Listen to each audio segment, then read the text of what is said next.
Howdy. I'm the old ranger, and Death Valley's my stamping ground. Many's the tale of adventure I'm going to tell you about the Death Valley country. True stories, mind you. I can vouch for that. My story tonight is about one of the most talked of characters in the old Comstock camp of Gold Hill, Nevada. Back in 1869, they called her the Diamond Babe.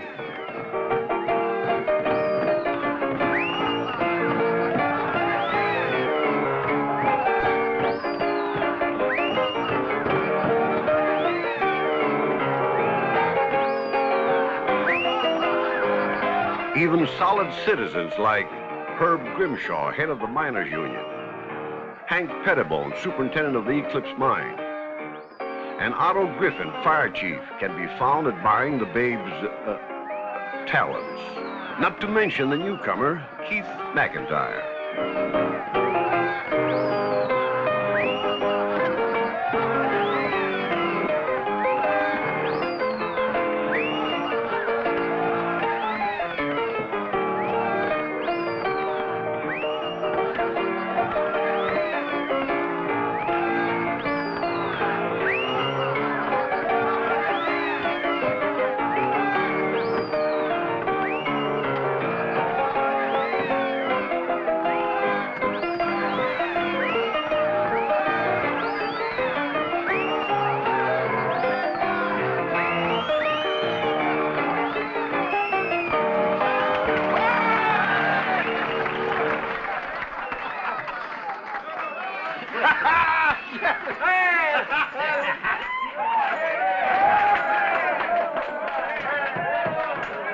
Well, how about it? This is as good a time as any, huh? Sure. Well, come on, let's go then. Come on, come on.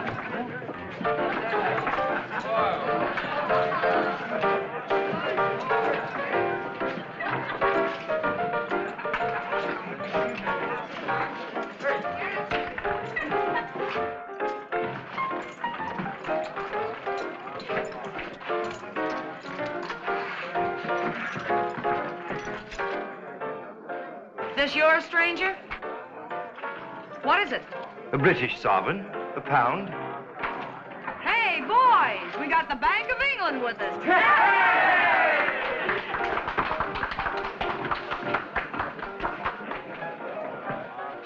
Are you a duke or something? No, just a second son, out from London.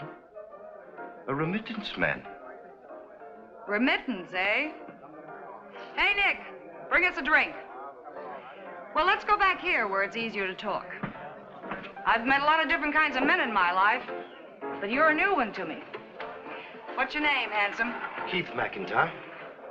Well, I'll call you Mac till I get to know you better. Then there's no telling what I'll call you.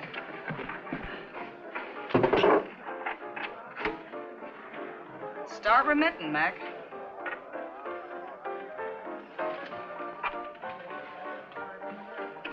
Now, tell me some more about this remittance stuff. What's it mean?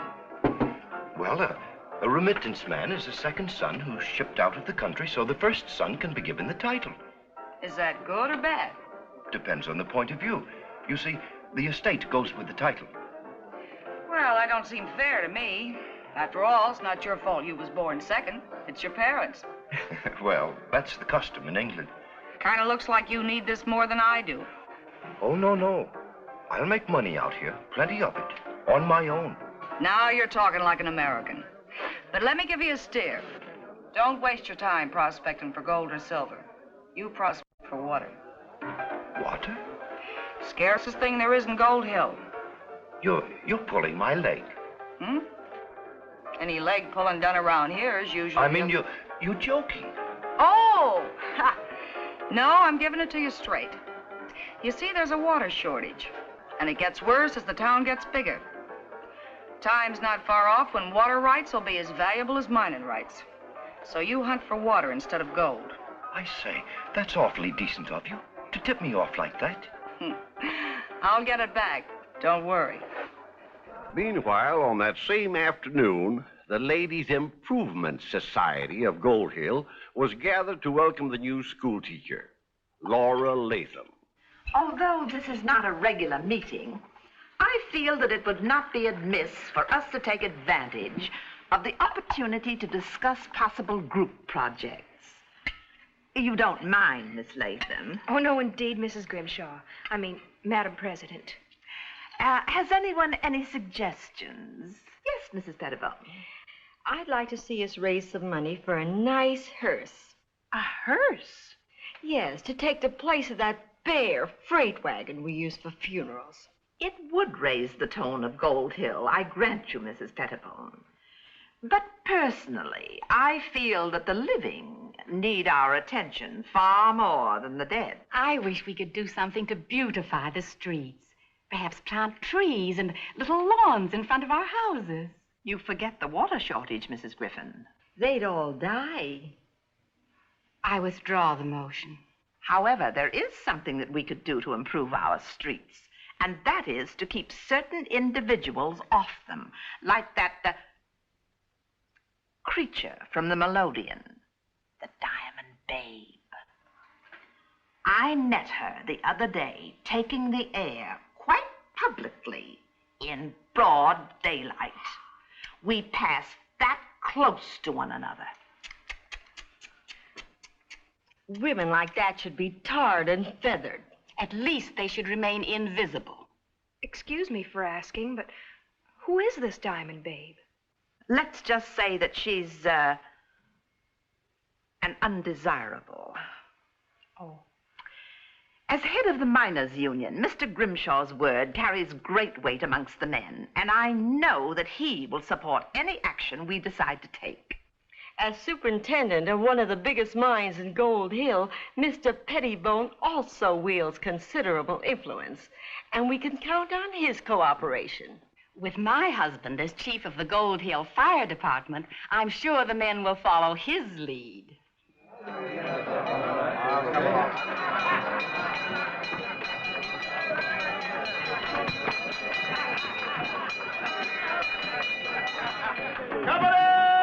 Halt!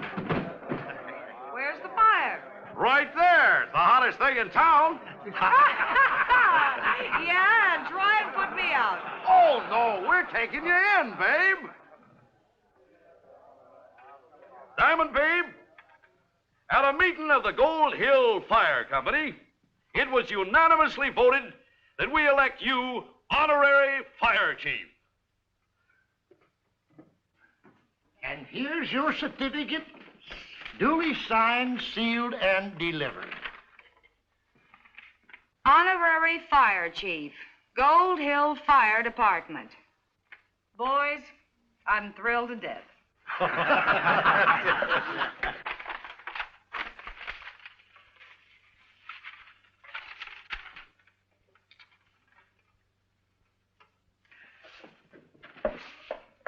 Well, how do I look? Hey! 3 cheers for the fire queen! Ray! Ray! Ray!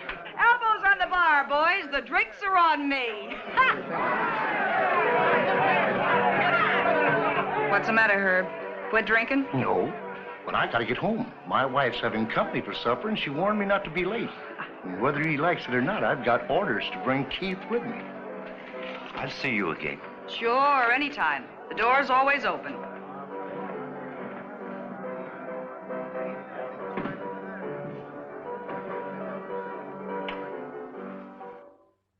I made those sponge cakes for the Ladies' Improvement Society that met here this afternoon.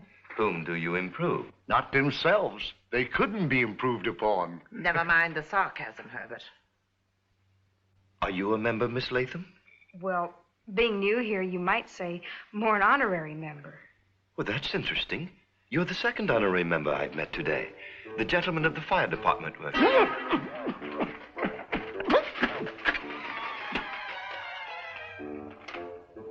Sorry, I choked on a cake crumb.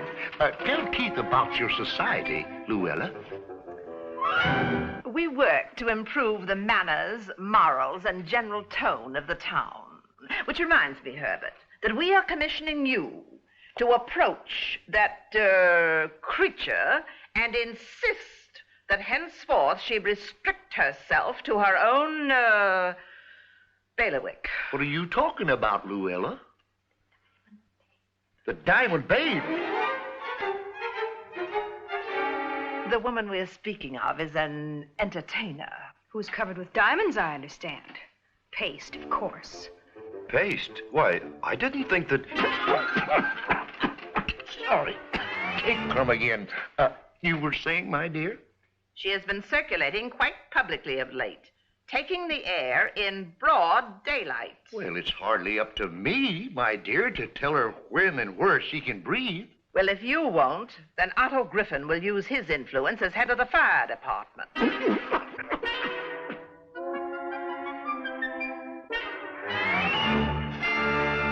is the crummiest cake I ever ate.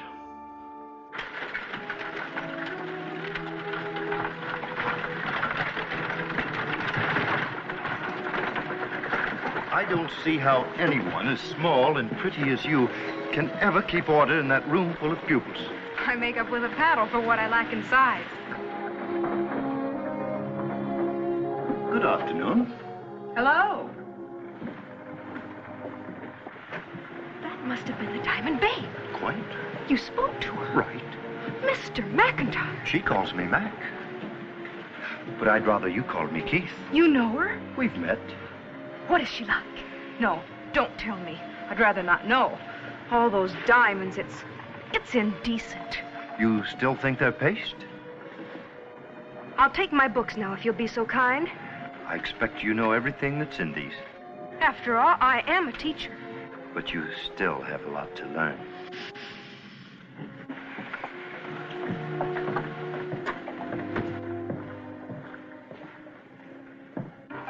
What you need is a divining rod. You walk along, holding it over the ground, and when you come to water, it begins to waggle. So. Where do I buy one? Ha! You don't. You cut it from a witch hazel bush. And I can tell you where there's a clump of them growing. Right up Gold Canyon about. Say, better yet, I'll take you there myself. Now? Well, there's no time like the present. But... Oh, that's all right. You don't have to be seen with me. We can leave town separate. It's you I'm thinking of. Me? I'd hate to have you run into any unpleasantness. What's the Ladies' Improvement Society up to now? I suppose they'd like me to wear a veil over my face when I appear in public? No, no. Or perhaps not appear at all? It's ridiculous, of course. Well, thanks for telling me. So they're daring me, eh? Well, just for that, I'll double dare them. Obviously, my husband spoke to her, Mrs. Pettibone, for she hasn't set foot on the street since. How do you know? I've been patrolling. Well, I think we owe both Mr. and Mrs. Grimshaw a vote of thanks. Will you tell your husband for us? I will indeed, when he comes in. He's at a meeting at the moment, at the firehouse. They all are. Mr. McIntyre has joined the engine company, too. How nice. Well, now that we've accomplished that much, good ladies, I think that...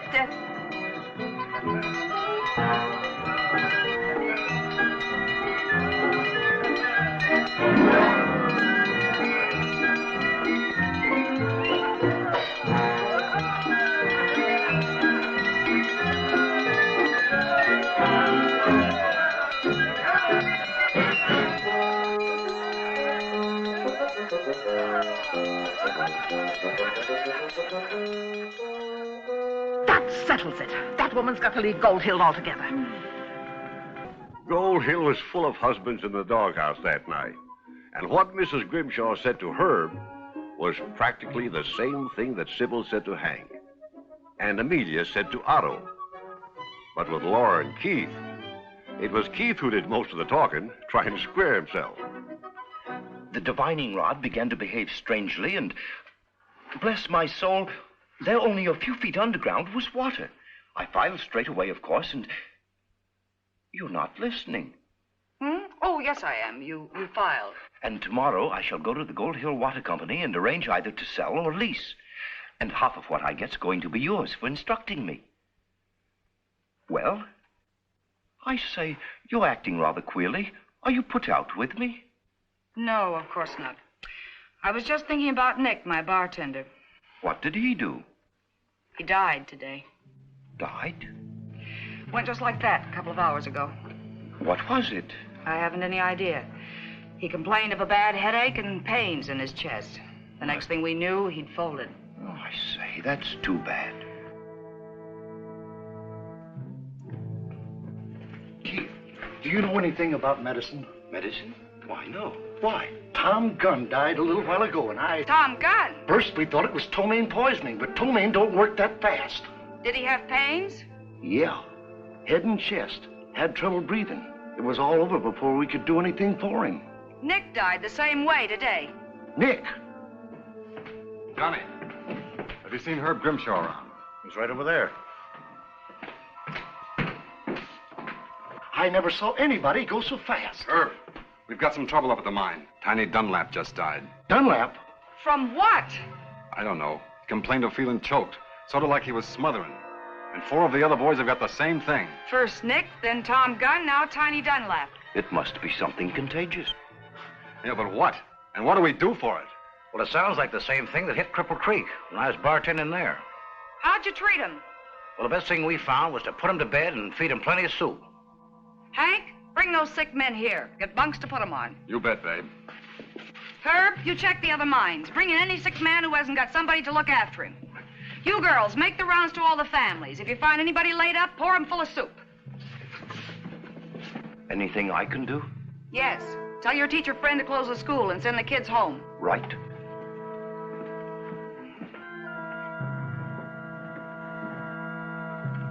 Here, Johnny. Put these in the safe for me. Looks like I won't be needing them for a while. Sure, babe. Laura, I was just coming to see you. After seeing her, I noticed. Stop being a prude and listen to me. A strange sickness, an epidemic has hit this town. Already several people have died, and the Diamond Babe wants you to close the school. I'm in charge of the school, and I'll do as I think best. You'll do as she says. It's only common sense. Very well. And it's also common sense that you don't call on me anymore.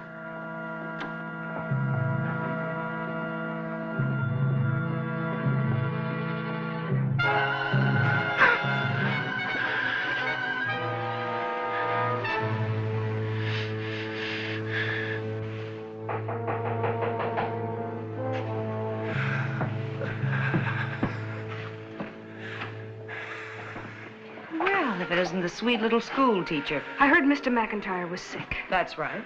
Well, I came to take care of him.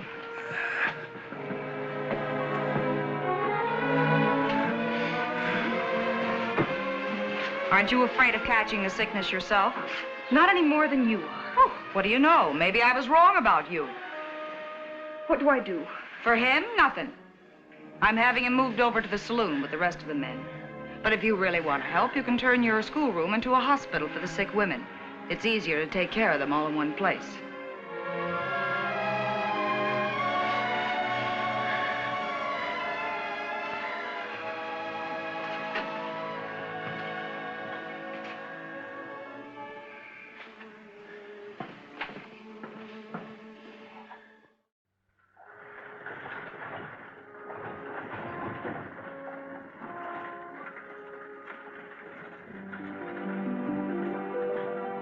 I knew we should have gotten a hearse for this town. Well, where are you ladies going? I ask you where you're going. Not that it's any business of yours, but we're going to Carson City until this epidemic is over. Well, isn't that nice? You've been harping about improvements in this town. Now you're running out on the only chance you'll ever have to do some improving. We have discussed the matter with our husbands, and they have agreed this would be best. Ha! I can imagine how much discussing you did. We shall pray for the sick every day. If you had any gumption, you'd do your praying here and nurse them at the same time. 3 of my girls are sick, and I can use some help. But we could get the sickness ourselves. And you could save the lives of some who already have it. People you used to call your friends. But if it doesn't make any difference to you, go ahead, get on that stage. Run away. Driver, unload those bags. Mrs. Pettibone and I have changed our minds about leaving. Yes, these poor, unfortunate people here need us. In the weeks that followed, while the epidemic raged, the Diamond Babe drove herself night and day taking care of the sick, until she was almost sick herself with exhaustion. But she kept at it. And she kept her assistants busy, too. They didn't work as hard as the Babe, but they sure worked harder than they ever worked before. And for the time being, at least, there was an unspoken truce between the good ladies of the Improvement Society and the object of their disapproval. Yes, sir, night and day, the Diamond Babe drove herself. Not only in the saloon, but everywhere else that she could help those who needed it. Well, the epidemic, whatever it was, finally run its course. And once more, it was business as usual in Gold Hill.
Teacher? You wish to see me? I sure did. Come on in.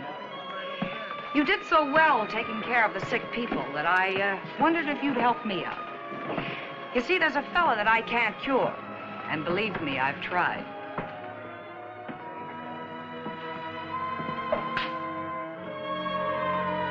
Mr. McIntyre. Miss Latham. Keith. Laura.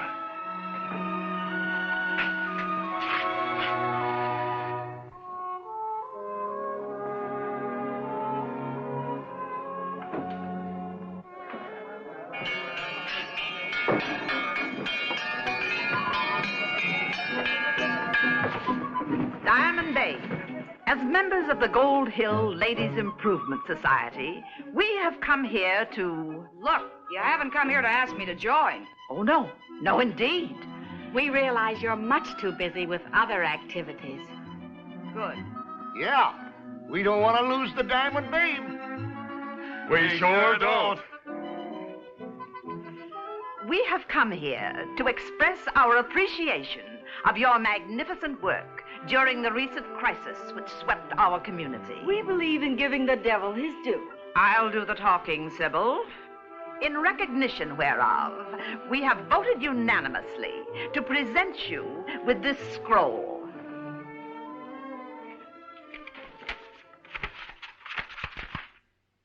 Presented to the Diamond Babe, the Florence Nightingale of Gold Hill, for devotion and service to her community. The Gold Hill Ladies Improvement Society. Well, say, that's really swell. Elbows on the bar, gals. The drinks are on me. Oh, excuse me. I kind of forgot myself. Sandy, make the ladies a pot of tea.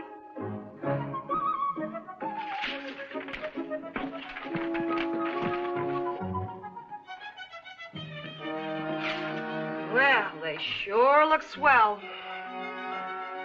Ladies, I can't tell you what this means to me. Why, now I'm not only the honorary fire chief of Gold Hill, but also the Florence Nightingale. 3 cheers for our Florence Nightingale. Hooray! Hooray! Hooray!